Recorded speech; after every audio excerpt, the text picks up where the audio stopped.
We're here today at the landfill located in Polk County, where we're going to take a look at what happens to your garbage. So sit back, relax, and join us on this science quest.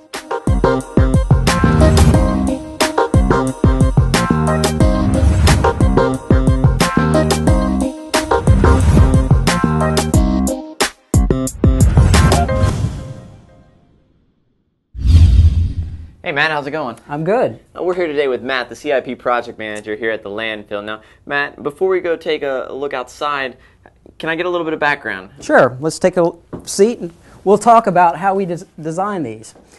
Whenever we have a landfill, first we have to have a hole. We have to have a place to put our trash. So we have the hole, but then we don't want the material, the liquid, to leak out into the environment. So we put not one, but two liners.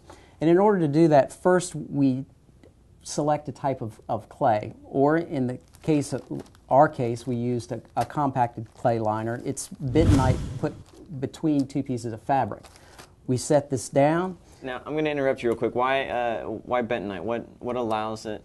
Bentonite is a grade of clay, and clay, as it absorbs water, will expand in all three dimensions. Okay. And in the case of bentonite in particular, it does that particularly well. And as it does that, it is able to fill in all the little cracks that may occur. And so it's just a great first barrier. All right, so what's the next layer? From there, we're going to put on a layer of HDPE. It's the same type of material that you'll see that we've put on the Phase 1 area. Okay. We're going to put that in place. But that will create our detection layer, leachate detection layer. And so we need water to be able to flow across there. And so we take what we call a geotextile, which is this felt type material, and a geonet. We put the two together and we place it on top. And the purpose is so the leachate, or the water, will move between the bottom layer and the top layer. And we're going to put that in place, and then we're going to take another layer of HDPE and we're going to put it on top of that. On top of that, we're not done yet. We're going to put either geonet. Again, we want the leachate to flow, and then we're going to put geotextile on top. From that point, we can put a sand drainage layer on top, and inside the drainage layer, or on top of the drainage layers, we're going to put our leachate collection system.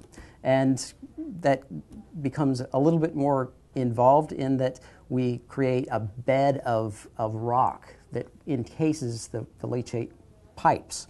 And this will go on top of our leachate system and our filter layer, and sand, and then the trash itself. All right. Now I got to ask about this model. I noticed you got it looks like superheroes working here. Well, we are superheroes, aren't we? Oh, obviously. This is actually a means for us to help people visualize what's happening, because all of this gets buried. It's a one-time event. We start years before we actually put trash in place. We have to build this. And so people don't get a chance to see this. But if you could look very closely, you can see the clay liner here.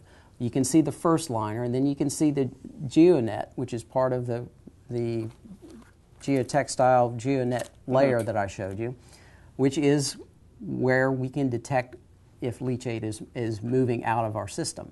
And then on top of that, you'll see that there's another solid layer of HDPE, which is our actual, or our second layer, the one that's closest to the trash. And then there's another geonet with geotextile on top of it, and then you see the sand drainage layer. Well, I'm ready to see this in action. Can we go outside? Of course, let's go. Awesome. Matt, before we go look at the what's going on now, the process that we use now for disposing of this waste, what am I looking at now? What is this grass hill? Well, what we have behind us is our oldest landfills. They started back in the early 80s, but the technology was different. We used something called a trench and fill. Native soils, we simply dug trenches, long trenches in one particular direction, and we put trash in it, then we covered it over, dug the next trench. that creates a sawtooth pattern as it degrades. It's not the best, most efficient way to do it. So we've changed, the entire industry has changed to what they call area landfilling, where we can use the entire footprint to put trash every square inch. Well, that's cool. Let's go ahead and go take a look at this process. I believe you're going to take me in to meet David. Yes, first. We're going to talk about and see the gas collection program. All right, let's go. We're here with David, the project manager. David, why don't you tell us a little bit about what's going on here today? This is the North Central Landfill. This facility is regulated by the Florida Department of Environmental Protection. We have air permits and solid waste permits. What you see behind me is part of construction of a gas collection and control system, which is a requirement of the regulatory system, and it's just good practice to use gas that is generated by the landfill. We have not only this gas collection system, we also have a project that involves the beneficial use of the gas. At this point, you can see where we are in the construction of the gas system. And David, what exactly are we standing on right now? I mean, I'm looking at this. It just looks like a normal dirt landscape, but what exactly are we standing on to get us this high? You're standing on the third lift of the Phase 3 North Central Landfill in the southeast corner. All right, so there's about 1.5 feet of dirt cover over waste material, and this extends down probably 30 feet right now. Wow. Now, I've seen some blueprints here. What are these showing us? The Polk County North Central Landfill is required under Title V to have a gas collection system in place within 5 years of the initial placement of waste. This gas collection system is a horizontal type system. It has pipes extending out into the waste area like fingers, perforated pipes that allow the gas to be drawn into the piping. We have piping that goes all the way to a flare, where at this point the gas is burned to keep the gas from going into the atmosphere. Okay. Ultimately, again, we hope to have a beneficial use program where this gas will be used for some good purpose, like generating electricity, or maybe treated enough to be placed into a gas transfer system. Okay, so right now it's being burned off, but it has the potential to actually be turned around and used for something else. Yes, in fact, we have, that's being done already. We have, the county has a contract with Wheelabrator, which is that big tower over there. Yes. They already have gas collection systems in place on what we call Phase 1 and Phase 2, which is what you see in the background. Okay. Those pipes on top of that hill are a gas collection system, and that gas is used to generate electricity. Okay. And when you drill the holes, how often do you drill these holes down into it? You can see the spacing. Those are actually, they're drilling condensate traps, and you can see there's 1, 2, 3. There's 9 in the south half, and probably that many more in the north half. You're in the south half right now, and the north half is a little further along. Okay. All right, and how deep do those go again? On the order of 20 to 30 feet. All right. Very cool. Well, this is some interesting stuff you got here. It's a unique process, I guess. I wouldn't have thought there's this much going into the landfill and stuff. It just, as soon as it's in the garbage recycling, I just think it's done. We're glad to share this information with you. All right, well, thank you very much. Yes, sir. All right, Matt, tell me where we're at right now. We're on top of the Polk County North Central Phase 3 landfill cell. Okay, and this is all obviously fresh garbage? I mean... Yes, very fresh. Just coming in, you'll see the trucks in the background releasing their waste. The large equipment you see, the ones with the spikes on the tires, we call those compactors, do the fact they do just that. They compact the garbage. We're in the business of selling landfill space. That's airspace. We want to compact this material as small as we can get it to get the most money for our constituents. Okay. The dozers, you may not be able to see, their job is to move the trash from directly behind the trash trucks and get it into the range of the compactor so it can do its job. Okay. Now, I noticed just watching this for a couple minutes, they seem to be, some of them slide a little bit. Why is that? There's actually a lot of water in the waste. And when I say water, I'm not talking raw, flowing water, but things like produce has a lot of water in it. But also these containers are generally open to the environment, so they get rain in them. And as waste degrades, it naturally produces condensate, which gets stuck on other pieces of garbage, and the whole thing becomes sort of a sloppy mess. And as this process happens, if it's sitting out in a container for a long period of time, it will produce more water. And when it is dumped onto the landfill surface, that's what they have to deal with. And it does create a lack of friction. It will slide. All right. Even with the big 90,000-pound pieces of equipment, they'll slide. Now, what happens after this stage? I noticed these are sort of covered in some sort of black substance. Yes, we have a temporary cover. Actually, what you're seeing is we're creating the landfill in lifts. We can create a relatively flat area of between 5 and 20 feet tall, depending on what our regulation allows us at the time. Right now, we're allowed to make 20-foot lifts. We put out the trash, we compact it into layers, and once we get to that 20-foot lift, we have to cover it with 6 inches of material. In this case, we're using an ash, an incinerator ash that came from our neighbors over to our north, the Wheelabrator Ridge Energy. They burned part of our tires and our yard waste. But we can also use mulch. So we take our yard waste and we mulch it. We can use that as a temporary cover, or we can use soil. We purchase a lot of soil. We excavate our own soil, and we use that to between the lifts.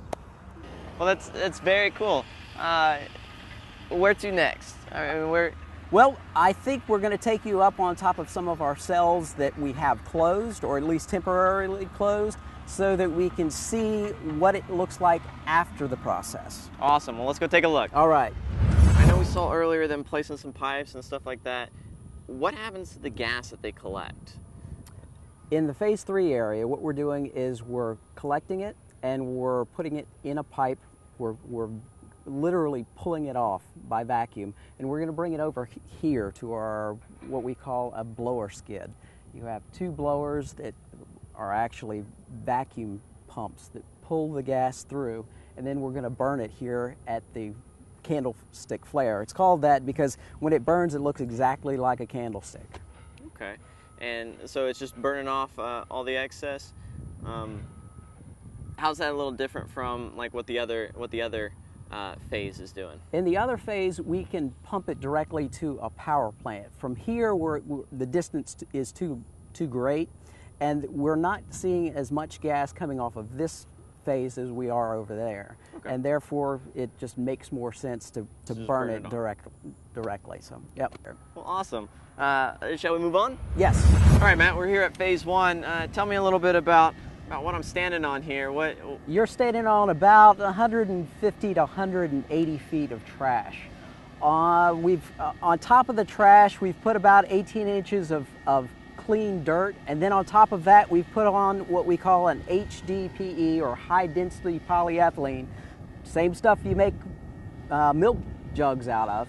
Liner, geomembrane liner. In this case, we have a green one. We want it to be green, so it looks like a nice green field, a lawn.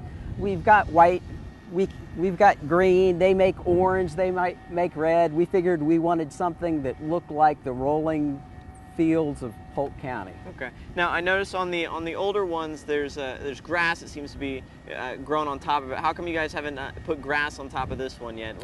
Well, we're working toward that direction, but when we first designed those, the geomembrane liner wasn't available to us. This is a pretty new technology, and it's something that the Florida Department of Environmental Protection has recently allowed us to use.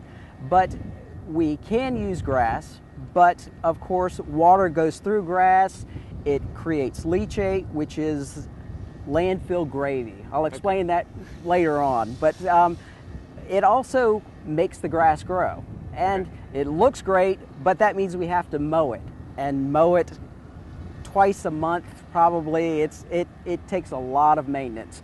But this liner simply sheds the water off into our stormwater system, and we don't have to deal with the cost of leachate, and can be pretty expensive.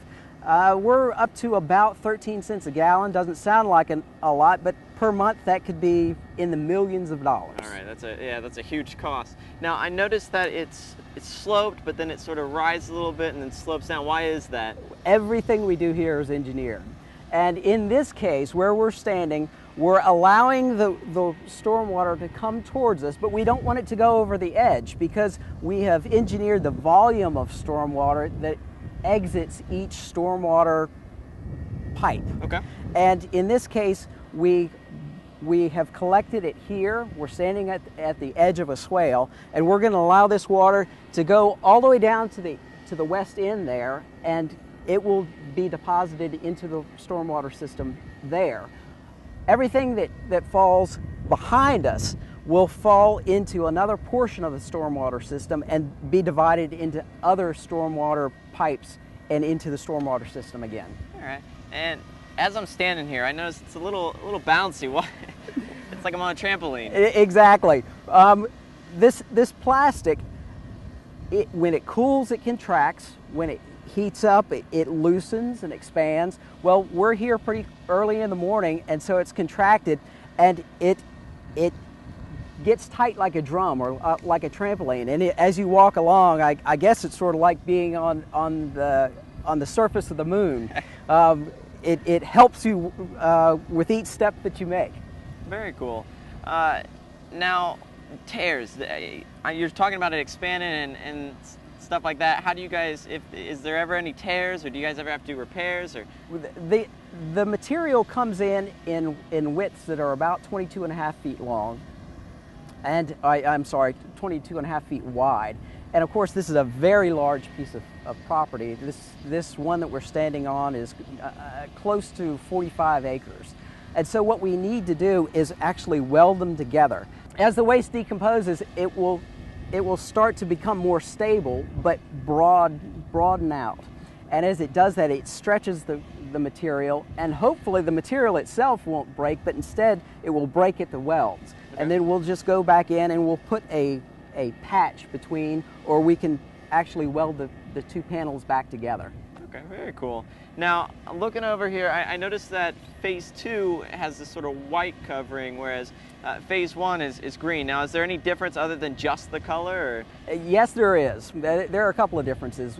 What we're standing on Phase 1 is 60 mil. It's relatively thick compared to the 20 mil that we have over on Phase 1. Phase 1 is a white material, and white simply because that's what was offered by the manufacturer. But what's important is we're standing on a solid HDPE, and that is a layered HDPE, Okay. and between the layers is a scrim reinforcement layer. It's simply a grid-shaped pattern of twine, and the reason is it helps to maintain strength in all Okay. directions. And it's 20 mil as opposed to 60 mil. It's cheaper not only to ship to us, but it's easier to apply. And then we hold it in place using tires instead of something like sandbags. And now, how many tires are you looking at just to cover this hill? I mean, this is a big hill.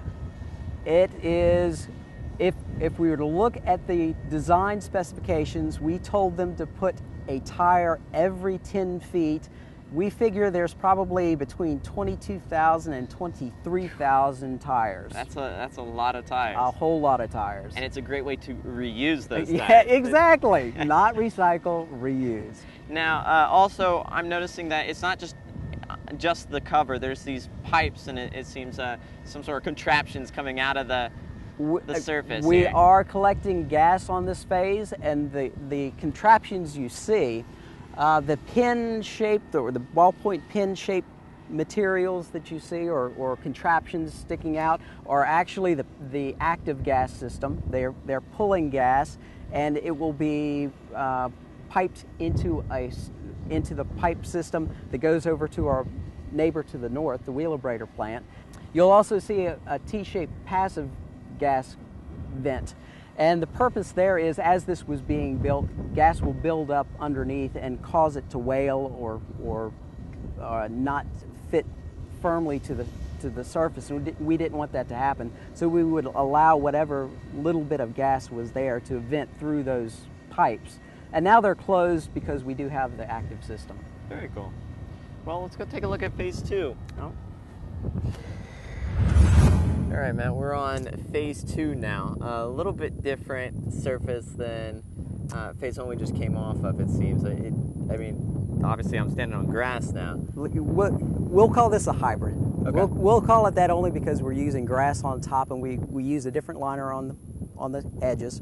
And of course, you notice that in order to anchor it down, we're using a lot of tires. We told you 22,000 to 23,000 tires, but it does a good job of holding the liner in place.